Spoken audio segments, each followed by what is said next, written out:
Assalamualaikum warahmatullahi wabarakatuh, sahabat motivator Banua dimanapun Anda berada semuanya. Hari ini kita coba membahas sebuah topik yang masih berkaitan dengan tema yang kemarin, yaitu tentang pelaksanaan pretest dari PPG. Kita coba untuk menjawab pertanyaan banyak dari kawan-kawan kita, baik yang secara online, baik YouTube, kemudian media sosial dan lain-lain. Juga bahkan ada yang bertanya secara langsung tentang pelaksanaan pretest PPG. Kata mereka, kenapa hasilnya itu tidak kelihatan secara langsung pada saat itu juga atau setelah mereka melakukan tes tersebut.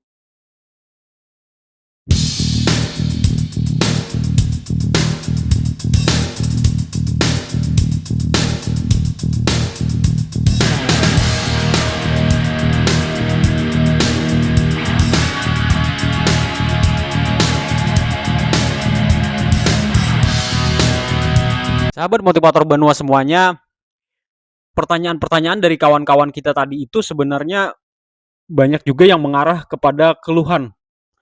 Jadi mereka sebenarnya ingin sekali hasil itu directly kelihatan pada saat itu juga, kelihatan setelah mereka mengerjakan tes itu. Jadi nanti bisa didiskusikan dengan kawan-kawan yang lain, mereka bisa cek-cek kembali.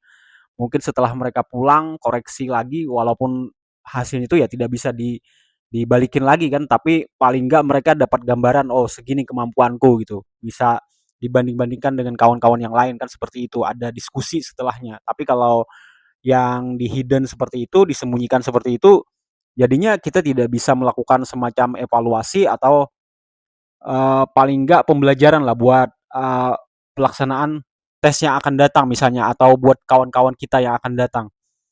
Nah, karena itu penting untuk kita mencoba untuk menganalisa. Semoga ini bisa menjadi bahan pembelajaran, menjadi bahan evaluasi buat pelaksanaan ke depannya, atau bahkan jika mungkin itu ada semacam evaluasi yang menyeluruh terhadap pelaksanaan bukan saja PPG-nya tapi sertifikasi gurunya itu secara keseluruhan, at whole, secara keseluruhan.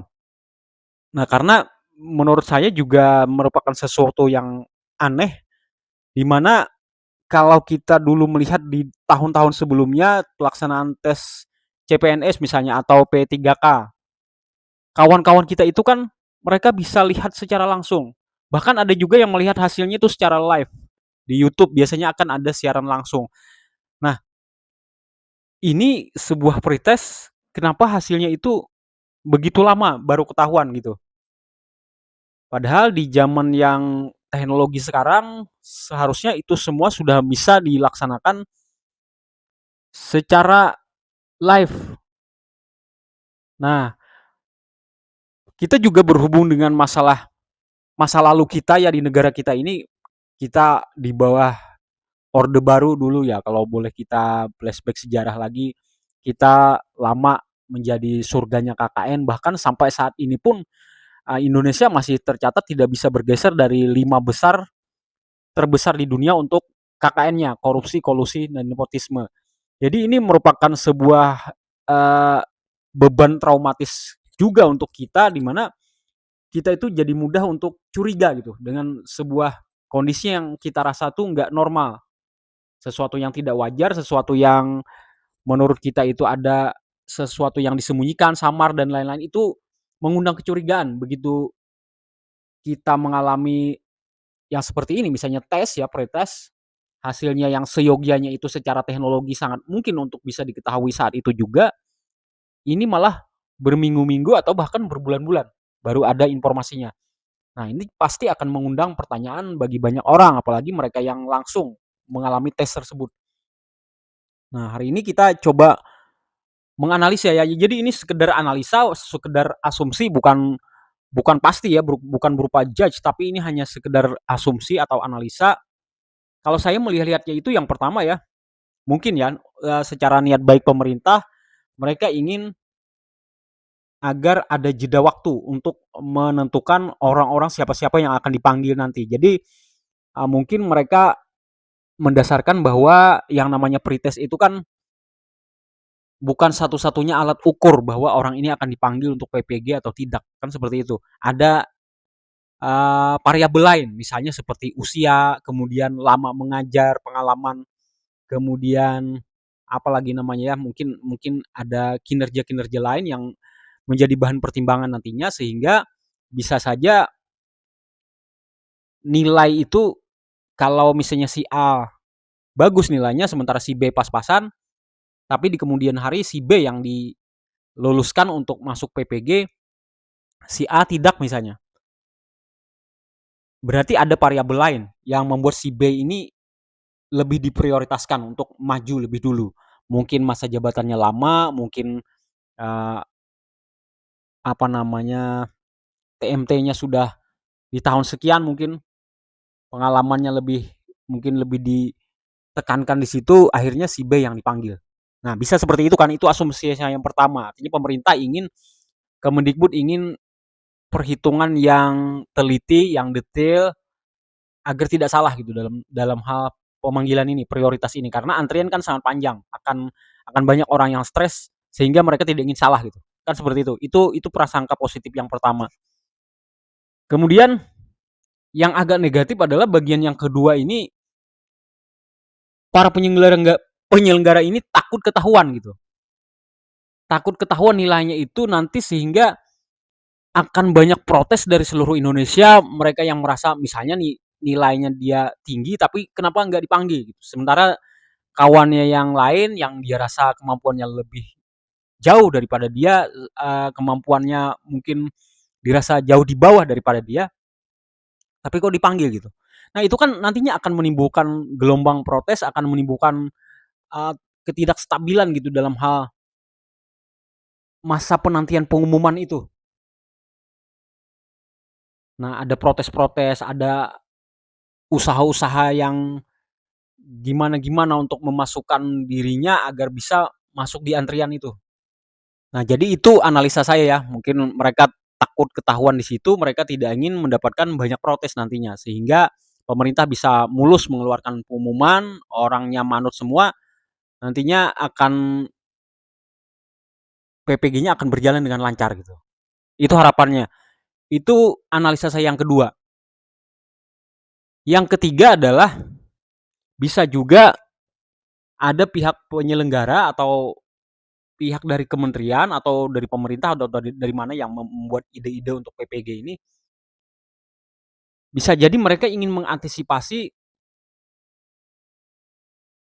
kalau banyak orang menilai itu PPG itu kan dengan menggunakan metode uh, berpikir analis ya, critical thinking, kemudian analitik dan seterusnya, melibatkan uh, pemikiran yang level atas, level tingkat atas, high level thinking gitu, high level thinking.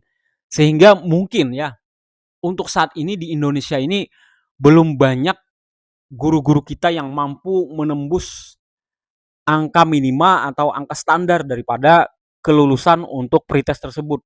Sehingga banyak yang di bawah standar, banyak yang seyogianya uh, nilainya itu di atas 55 tapi malah yang terjadi jeblok gitu.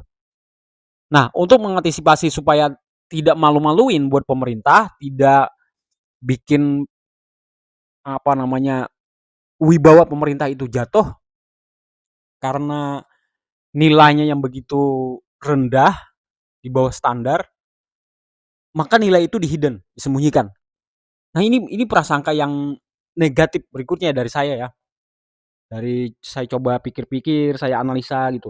Nah, mereka malu dengan itu semua. Mereka tidak ingin melihat hasil dari PISA misalnya atau dari mana yang membuat ranking-ranking itu tahu dengan standar tersebut. Jadi menjadi top secret akhirnya, menjadi rahasia perusahaan. Nah, kemudian yang keempat berikutnya adalah, ini lagi-lagi prasangka buruk berikutnya, jangan-jangan orang-orang yang bakal dipanggil ini adalah orang-orang yang memang sudah disetting sebelumnya, misalnya jumlahnya sekian ribu, orang-orang sudah ketahuan sebenarnya. Jadi pretest itu adalah formalitas saja. Nah, itulah beberapa kelumit analisa dari saya dan sebagian di antaranya itu negatif. Kita berharap ini tidak terjadi, kita berharap sekali lagi ini tidak terjadi, tidak betulan terjadi. Semoga yang terjadi itu adalah yang nomor satu tadi, di mana pemerintah memang ingin melakukan perhitungan yang teliti betul-betul agar tidak terjadi kesalahan, menempatkan prioritas orang-orangnya. Mereka butuh jeda waktu yang bagus untuk menjumlahkan poin-poin plus dari orang yang bersangkutan ini. Mereka-mereka yang akan diluluskan untuk ke tahap berikutnya masuk ke pendidikan PPG.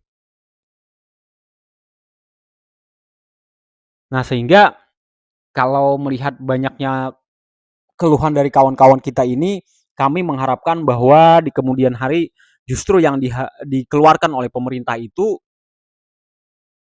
jelaskan saja kepada masyarakat, jelaskan kepada guru-guru kita ini yang menunggu-nunggu dengan harap-harap cemas mereka, poin-poinnya, poin akademiknya berapa, kemudian kemampuan critical thinkingnya berapa, numerasi dan lain seterusnya di situ berapa, kemudian sebutkan juga angka atau nilai plus dari orang-orang yang sudah menjabat apa namanya mengajar, masa mengajarnya itu sudah lama, di ranking saja gitu. Nanti akan muncul orang-orang teratas yang mereka berhak untuk melaju ke tahap selanjutnya.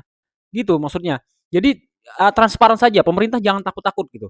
Jangan takut-takut untuk menyampaikan kepada masyarakat sehingga guru-guru kita ini tidak penuh dengan kecurigaan lagi dari mereka. Karena kita maklum saja bahwa di Indonesia juga banyak sistem titipan gitu. Ada si ini telepon kepada orang-orang dari dinas mana untuk ini titip ya supaya bisa diluluskan dan seterusnya. Itu kan sudah menjadi akar budaya kita sehingga kita menjadi orang yang traumatis dengan pengalaman masa-masa lalu itu. Nah, sampai sekarang pun Indonesia masih menjadi surganya KKN tersebut. Masih belum mampu dikikis dari budaya kita. Nah, kemudian harapannya juga selain tentang pembenahan PPG tadi, kita juga berharap pemerintah berani untuk melakukan hal yang lebih besar, yaitu rombak total sistem sertifikasi guru. Rombak total. Lakukan perbaikan secara menyeluruh, jangan sampai ada lagi guru kaya, guru miskin, jangan sampai ada lagi kecemburuan sosial, jangan sampai lagi ada uh, pertikaian-pertikaian yang sebenarnya tidak perlu di antara para guru atau administrasi-administrasi yang tidak terlalu signifikan untuk memajukan pendidikan anak-anak didik kita. Nah, kemudian untuk masalah perbaikan ini kita juga dapat sedikit angin segar dari PGRI karena mereka akan mengadakan sebuah Zoom yang langsung juga akan mengundang direktur PPG. Jadi ini orang-orang tangan pertama langsung, orang-orang ring satu nantinya akan siap berdiskusi dengan guru-guru kita tentang agendanya satu saja, yaitu fokus kepada perbaikan atau penataan ulang sistem sertifikasi guru. Nah, mudah-mudahan ini nantinya akan bisa menjawab banyak pertanyaan kawan-kawan tentang seputar masalah sertifikasi guru ini karena ini juga sangat berkaitan dengan masalah kesejahteraan para guru. Ya, tentunya ini sangat dinanti-nantikan oleh kawan-kawan kita ini. Dan untuk Zoom meeting ini nantinya insya Allah akan dilaksanakan pada tanggal 1 Agustus jam 14. Nanti kalau sudah ada link Zoom-nya akan kami bagikan baik melalui grup WA maupun grup Telegram atau juga bisa melalui channel ini nantinya. Stay tune terus kawan-kawan dan sampaikan kepada kawan-kawan yang lain agar Zoom tersebut diramaikan dan para guru memiliki kekuatan suara yang signifikan nantinya untuk memberikan sumbangsih pemikiran kepada pemerintah kita agar kondisi perbaikan pendidikan kita itu benar-benar bisa terjadi sesuai yang kita harapkan. Semoga bermanfaat. Wassalamualaikum warahmatullahi wabarakatuh.